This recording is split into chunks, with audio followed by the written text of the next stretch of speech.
এখন আসুন সূরাটার কিছু ফজিলত নিয়ে আলোচনা করি। রাজি আছেন? এই সূরার এত ফজিলত, কুল আল্লাহ সূরা এখানে আমার মনে হয় সবাই পড়ে। সূরাটা সবাই পড়েন, কিন্তু বলুন তো প্রতিদিন কি কেউ পড়ে? এমন ব্যক্তি আছে 1 বছর একবার পড়ছে না, এমন লোক আছে। অথচ এই সূরা যদি কেউ একবার পড়ে 10 পারার সওয়াব আল্লাহ তার আমলনামায় দিয়া দেয়। এই সূরা কুল আল্লাহ নাযিল করার পিছনে আল্লাহর মায়া দয়া আছে, আল্লাহর মায়া দয়া আছে গো। আল্লাহর মায়া দয়া কিভাবে দেখেন, এমনও মানুষ আছে রে বয়স হয়ে গেছে 60 থেকে 70 বছর, যেই মানুষটা মৃত্যুর আগে তার আমলনামায় একটা কোরআনের খতমের আমল তার আমলনামায় নাই। কথা হয় না? আপনাদের নীরবতায় বোঝা যায় প্রত্যেকের আমলনামায় কোরআনের খতম আছে। তাহলে এই যে আল্লাহ কত মায়া দয়া করছে, বালিশের সঙ্গে মাথা লাগাইয়া যদি চিন্তা করি তাহলে আমাদের প্রশ্নের জবাব পাওয়া যায়। এমন মানুষ আছে কোরআন পড়তে পারে না, রিডিং পড়তে পারে না, আবার কেউ কোন রকম পড়ে কিন্তু ফুল কোরআন খতম কোনোদিনও পড়তে পারে নাই। তাহলে এই মানুষের আমলনামায় একটা কোরআনের খতম নাই রে। আফসোসের বিষয় হলো এই কোরআন উম্মতি মুহাম্মদের জন্য একটা নিয়ামত, সেই কোরআনের খতম আমাদের আমলনামায় নাই। এর থেকে দুর্ভাগ্য আর কি হতে পারে, এর থেকে কপাল পোড়া কি হতে পারে? অথচ আপনাদের এই মাদ্রাসা দারুল উলুম ইসলামিয়া মাদ্রাসা গিয়া দেখেন 7-8 বছর 10 বছরের বাচ্চারা এই পর্যন্ত কয়েকবার কোরআন খতম দিয়া বসা। সুবহানাল্লাহ কি বলেন? কেন তাদেরকে মহব্বত করবেন, কেন তাদেরকে ভালোবাসবেন? এর একটা নাম্বার কারণ হলো নিজের নিজে প্রশ্ন করবেন, আমার বয়স 60 হয়ে গেছে, দাড়ি সাদা হয়ে গেছে, চামড়া ঢিল হয়ে গেছে, কিন্তু আজ পর্যন্ত একটা কোরআনের খতম দিতে পারলাম না। কোরআন পড়লেও শুদ্ধ হয় না, ভুলে ভুলে পুরা জিন্দেগি শেষ। আর ছোট ছোট মাসুম বাচ্চারা প্রতিদিন 3-4 দিন পরে পরে একটা খতম দিয়া বসে থাকে। এতগুলা কোরআনের খতম ছোটবেলায় তাদের সিনার ভিতরে ঢুকায় রাখছে। এই জন্য একটা হলো কোরআন, কাগজের কোরআন, আরেকটা হলো জিন্দা কোরআন। জিন্দা কোরআন যদি কেউ দেখতে চায় তাহলে মাদ্রাসা আর হেফজখানায় যেতে হবে। গিয়া দেখবেন জিন্দা কোরআন বসে রয়েছে, কোরআনে কথাও কয়, কোরআনে খানাও খায়, কোরআনে ঘুমায়। তার মানে যেই সমস্ত ছেলেরা 30 পারা কোরআন সিনার ভিতরে রাখছে এরাই হলো জিন্দা কোরআন। এজন্য এদেরকে ইজ্জত করবেন, প্রয়োজনে মহব্বত করবেন, ভালোবাসবেন। মাঝে মধ্যে তাদের জন্য কিছু খাবার নিয়ে আসবেন, নিজের হাতে খাওয়ায়া দিবেন। কিয়ামতের ময়দানে এটা নাজাতের একটা ওসিলা হয়ে যেতে পারে। কারণ এই সমস্ত বাচ্চারা যখন রাস্তা দিয়া হাঁটাহাঁটি করে, আসমানের ফেরেশতারা তাদের পায়ের নিচে, আল্লাহ ফেরেশতারা বলেন আমি নূরের বিছানা বিছায়া দেই, তারা তার উপর দিয়া হাঁটে। সুবহানাল্লাহ। তারা যখন রাস্তা দিয়া হাঁটে, গাছে তাদের জন্য দোয়া করে, সমুদ্রের মাছ তাদের জন্য দোয়া করে, সমস্ত প্রাণীরা তাদের জন্য দোয়া করে। আমি আর তুমি তাদেরকে দমক দেই, কিন্তু তাদের জন্য দোয়া করে আল্লাহর মাখলুকাত। সুবহানাল্লাহ।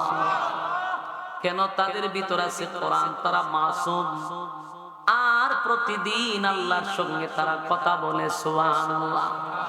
এই তুমি আর আমি গভীর রজনীতে আমাদের ঘুমটা বাড়ি হয়, শেষ রাত্রি যখন চলে আসে আমাদের ঘুম আমাদেরকে আরো ঝাপটা দিয়া দৌড়ে।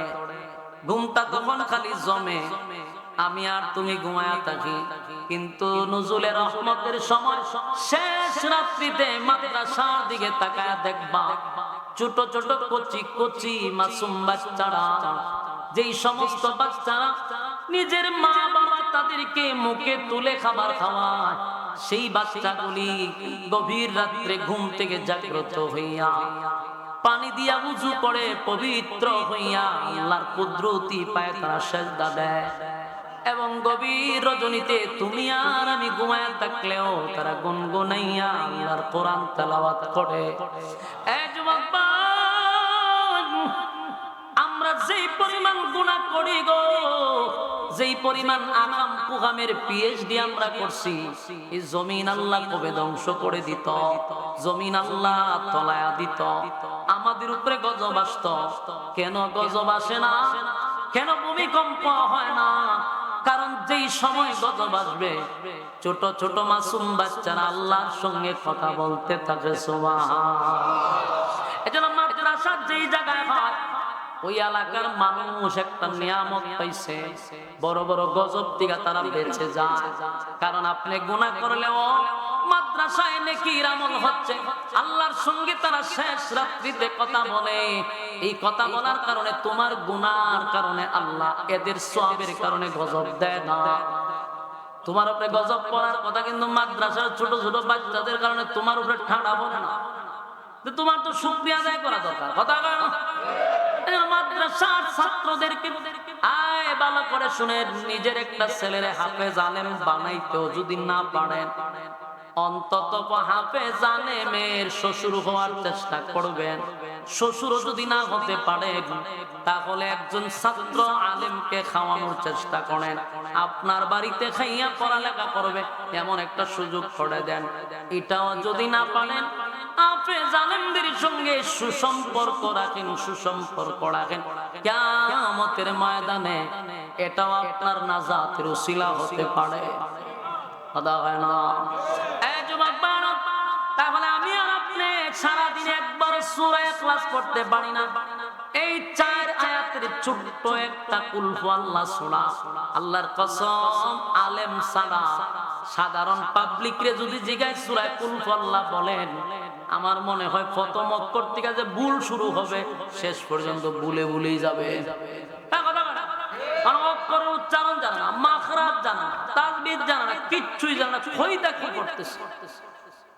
কিন্তু আপনি 7 বছরের বাচ্চারা দাঁড় করেন নুরানি ক্লাসে, দেখুন শুদ্ধ একেবারে মাখরাজ আদায় করে করে আপনাকে শোনায়া দিবে। সুবহানাল্লাহ। তাহলে সূরা ইখলাস সুযোগ পাইলে লজ্জার বিষয় না, শিকার জন্য কোনো বয়স লাগে না। কথা কেন? ব্যবসার জন্য যখন আপনারা শিখতে যান, কাজ শিখতে যান, তো কোরআন শিখেন না কেন?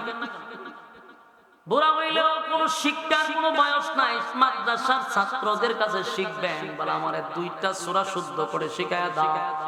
2টা শেষ হইলে বলে আর 2টা লাগবে। যদি 4টা সূরা আপনার সহি শুদ্ধ থাকে, নামাজ চলে যাবে, নামাজটা চলে যাবে। তাহলে কমপক্ষে 4টা সূরা সহি শুদ্ধ দরকার আছে না? তুমি শিখবেন কইতে মাদ্রাসা যদি না থাকে। আমি আপনাদের কাছে জানতে চাই, সূরা ইখলাস পারেন কিন্তু শুদ্ধ করে অনেকেই পারেন না। যদি শুদ্ধ করে পড়তে পারেন একবার, 10টা পারার সওয়াব আল্লাহ আমলনামায় দিবে। 2 বার পড়লে 20 পারা, 3 বার পড়লে 30 পারা সওয়াব আমলনামায় দিবে। এবার শুনুন, আল্লাহ সূরা ইখলাস নাজিল করে আমাদের প্রতি কত আল্লাহর মায়া, কত সহজ হয়ে গেছে। মরার পরে যখন দেখব আমাদের আমলনামায় একটা কোরআনের খতম নাই রে, সেদিন আফসোসের সীমা থাকবে না। আর যদি কেউ সূরা ইখলাস প্রতিদিন 3 বার পড়ে, 3 বার যদি প্রতিদিন পড়ে, তাহলে প্রতিদিন 3 বার করে পড়লে এক খতমের সওয়াব 365 দিনে 365টা কোরআনের খতমের সওয়াব তার আমলনামায় লেখা হবে। এই বছর এইভাবে যদি 60 বছর বাঁচে, তাহলে আপনি হিসাব করে ক্যালকুলেটরে দিয়া দেখেন যে আপনার কত কোরআনের সওয়াব, খতমের সওয়াব আপনার আমলনামা জমা হয়েছে। দুনিয়ার থেকে যেদিন আপনি বিদায় হয়ে যাবেন, আপনাকে যখন পুনরায় আবার দাঁড় করানো হবে, গজবের ফেরেশতা আপনার পাশে আসলে কোরআনের খতমগুলি চতুর্দিকে দাঁড়ায় বলবে আমরা কোরআন। গজবের ফেরেশতা সামনে আসতে পারে। এজন্য আমাদের জন্য আল্লাহ সহজ করে দিছে, আমরা প্রতিদিন কয়বার পড়ব। তাহলে আজকে একটা খতম সওয়াব নিয়ে বাড়ি যাওয়ার দরকার আছে না নাই? আমার সঙ্গে পড়ুন, কুল হুয়াল্লাহু আহাদ, আল্লাহুস সামাদ, লাম ইয়ালিদ ওয়া লাম ইউলাদ ওয়া লাম ইয়াকুল লাহু কুফুয়ান আহাদ। এই মুহূর্তে যারা পড়ছেন প্রত্যেকের আমলনামায় 10 পারার সওয়াব। সুবহানাল্লাহ। কুল হুয়াল্লাহু আহাদ আল্লাহুস সামাদ লাম ইয়ালিদ ওয়া লাম ইউলাদ ওয়া লাম ইয়াকুল লাহু কুফুয়ান আহাদ। 20 পারার সওয়াব পাইছেন। সুবহানাল্লাহ। আবার পড়েন কুল হুয়াল্লাহু আহাদ আল্লাহুস সামাদ লাম ইয়ালিদ ওয়া লাম ইউলাদ ওয়া লাম ইয়াকুল লাহু কুফুয়ান আহাদ। এই মুহূর্তে যারা পড়ছেন প্রত্যেকের আমলনামায় একটা করে কোরআনের সওয়াব কিন্তু জমা হইছে। আরো জোরে। তাহলে বলুন তো আজকের মাহফিলে আসার কারণে আপনাদের লাভ না লস? আমাদের মাহফিলে আসলে মানুষ কোরআনের খতম নিয়ে বাড়ি যায়, কিন্তু আফসোসের ব্যাপার হলো অনেক মাহফিলে আসলে নাচতে নাচতে বাড়ি যায়। এজন্য আপনাদের আজকের এই মাহফিলে বসার কারণে লস না লাভ? তাহলে এই লাভটা কি একদিনই থাকতো না? প্রতিদিন থাকতো। যারা শুদ্ধ করে পারেন না ওয়াদা করেন আমরা শিখবো, প্রতিদিন 3 বার পড়ব। আল্লাহ বলেন 1 খতম কোরআনের সওয়াব আমলনামায় দিব। এই মর্মে কারা কারা রাজি হাত তুল্লা দেখায়া দেয়। লিল্লাহি তাকবীর, লিল্লাহি তাকবীর। ওই আল্লাহ মাঝেন রাত তুলে আমি হাত তুলে একটা ওয়াদা করাইতেছি। বলুন আজকের পর থেকে আমরা কমপক্ষে 3 বার পড়ব ইনশাআল্লাহ। এবং এই মাদ্রাসার প্রতি আমাদের মহব্বত থাকবে। কথা কয় না? এটা কি অন্তর দিয়ে কইতেছে না মুখ দিয়ে কইতেছে? মাদ্রাসার প্রতি মহব্বত থাকবে। কিয়ামতের মাঠে যেন এই মাদ্রাসা আমাদের জন্য নাজাতের উসিলা হয়ে যায়। সবাই কি একমত? পরীক্ষা করতাম। তাহলে এই যে এতগুলো হাত তুলছেন এর মধ্যে আমি 30 জনকে এখানে বাছাই করব। আর উলামায়ে কেরাম এখানে বসা তাদেরকে নিয়ে দোয়া করব। আমি একজন মুসাফির, আল্লাহ রাব্বুল আলামিন যেন হাসরের মাঠে হাফেজদের সঙ্গে আপনাদেরকে দাঁড় করায়। এবং 30 জন লোক চাই। হাত নামান।